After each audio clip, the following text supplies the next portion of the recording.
नैब ने उनको बुलाया दिसंबर में, उन्होंने मना कर दिया कि मैं नहीं आऊँगा, इसलिए कि मुझे अपनी वालदा की वो जो उनका जो यौम शहादत है, बरसी है, उस पर मैंने तैयारी करनी है। और ये जो डॉक्यूमेंट्स हैं ये सारे उन्होंने एफबीआर में जमा करवाए अपने जवाब में, जिसमें वो जो जरदारी ग्रुप के वो सीईओ हैं, और सिर्फ देखें सिर्फ सीईओ नहीं थे, उन्होंने 1 अरब 22 करोड़ रुपया निकलवाया अपने दस्तखतों से, पहले वसूल किया। अब ये कहाँ, एक और प्राइवेट कंपनी से उनके जो है ना वो ये बिजनेस डील के नतीजे में ये पैसे आए। तो भाई क्या बिजनेस किया उस कंपनी के साथ इन्होंने, कहाँ से आ गए 1 अरब 22 करोड़ रुपया, और उनके दस्तखतों से? तो ये कोई छुन्ने काके थोड़ी हैं, छोटे से बच्चे थे 11 साल के जिनको पता नहीं था, ज़बरदस्ती आसफ अली जरदारी ने पकड़ के अंगूठा लगवा लिया उनका।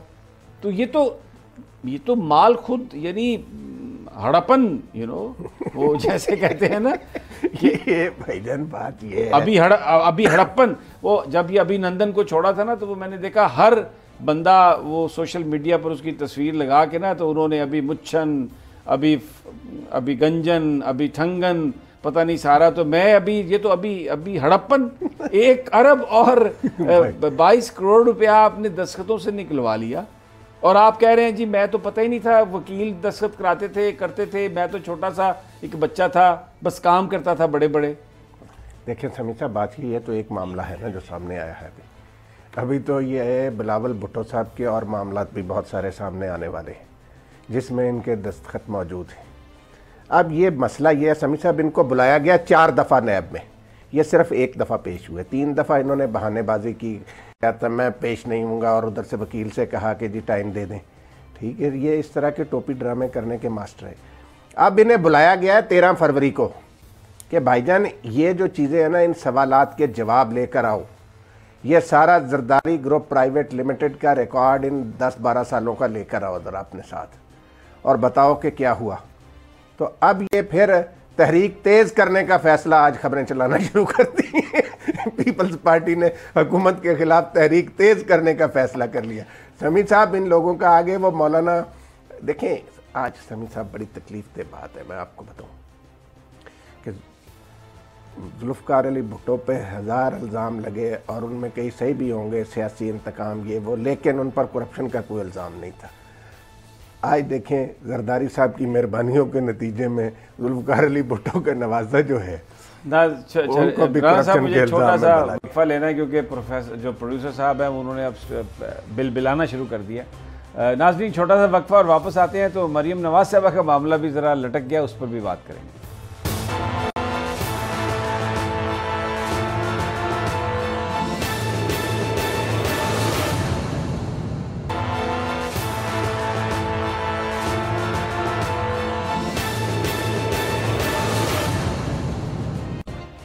वेलकम बैक नाजरीन। तजिया में पाकिस्तान की सियासत पर बात कर रहे हैं। 2 बड़ी जमातें, एक पीपल्स पार्टी और एक नून लीग, दोनों के कायदीन एक अपने बेटे को और एक अपनी बेटी को बचाने की कोशिश कर रहे हैं, ताकि उनका वो जो सियासी विरसा है उसको वो आगे ले जा सकें। बिलावल भुट्टो का तो हमने जिक्र किया ब्रेक पर जाने से पहले, बुरी तरह फंस गए। 1 अरब 22 करोड़ रुपए का विड्रॉल है।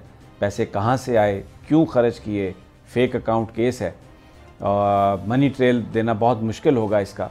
बहुत सारे जो कानून को समझने वाले लोग हैं वो समझते हैं कि बहुत कोशिश की जरदारी साहब ने, बड़ा कभी धमकियाँ में लहजा अख्तियार किया, कभी मोहब्बत से बात की, लेकिन बहरहाल कानून जो है उसने कोई रियायत उनके साथ नहीं की अभी तक।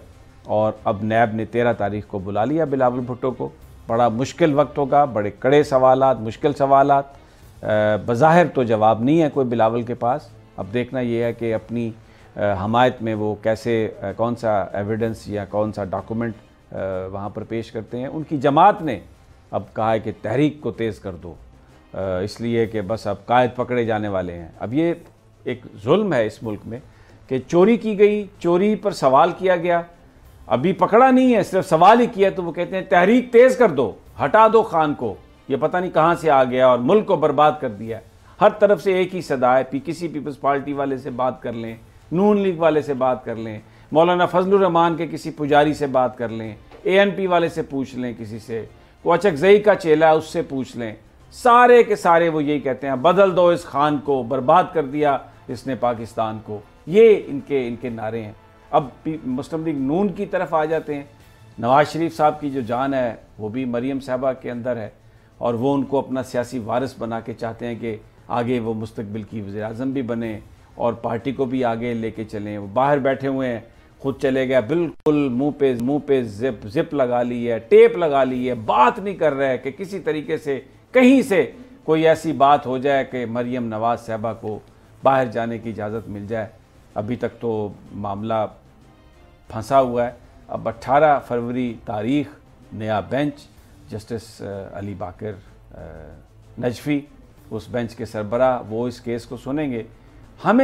मेरे पास जो इत्तला आ रही है, गवर्नमेंट ने ये फैसला किया है कि वो किसी कीमत पर भी मरियम साहबा को नहीं जाने देंगे, और उनका नाम भी ECL में है, अब अदालत के इख्तियार में है। लेकिन गवर्नमेंट ने नवाज शरीफ साहब के हवाले से तो बिल्कुल रजिस्ट नहीं किया था। अब अगर हाई कोर्ट ने इजाज़त दे भी दी, तो अभी तक की जो इत्तला है, अभी तक की जो हमें हमारे ज़राए बताते हैं कि इमरान खान साहब ने कहा है कि किसी तरह से भी कोई रियायत नहीं की जाएगी और कोई किसी को बाहर जाने की इजाज़त नहीं।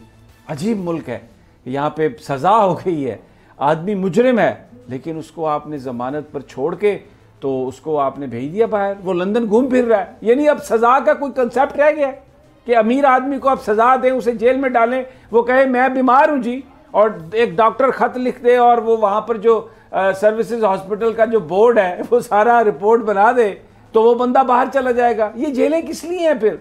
ये मुजरिमों को सजाएं ख़त्म हो गई अब तो। नवाज शरीफ साहब एक लिहाज से बड़े ज़बरदस्त आदमी हैं, उन्होंने हर जगह एक मिसाल कायम की है। उन्होंने बताया कि बड़ा आदमी होता क्या है। उनके खिलाफ मुकदमा 9 साल के बाद सुना गया, जिसकी आज तक पाकिस्तान की तारीख में कोई ऐसी मिसाल नहीं है कि टाइम बार मुकदमे को, यानी उनको इजाज़त दी गई, उनकी अपील को एक्सेप्ट किया गया, उनको बरी किया गया, उसमें कमाल है। और अब वो सजा याफ्ता है। पाकिस्तान की तारीख में राणा साहब कोई ऐसा बंदा नहीं है सजा याफ्ता जो इस तरह सजा कर मौज मस्ती कर रहा हो।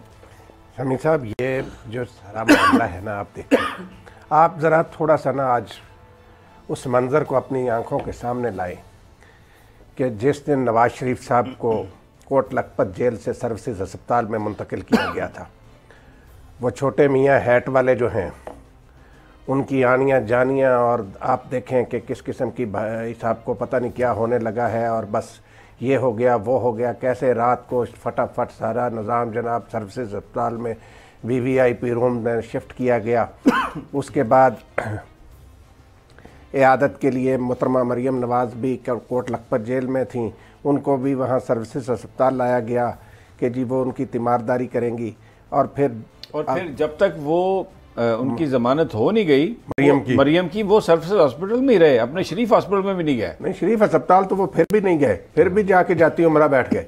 तो अब समी साहब जो लम्हों की बात कर रहे थे, अल्लाह पाक हर एक पे अपना फजल करे, नवाज शरीफ साहब को भी सेहत दे, लेकिन मैं उन लोगों से पूछता हूँ, नून लीग वाले जो ये कहते थे कि जी उनकी सेहत पता नहीं किस जगह पहुँच गई है।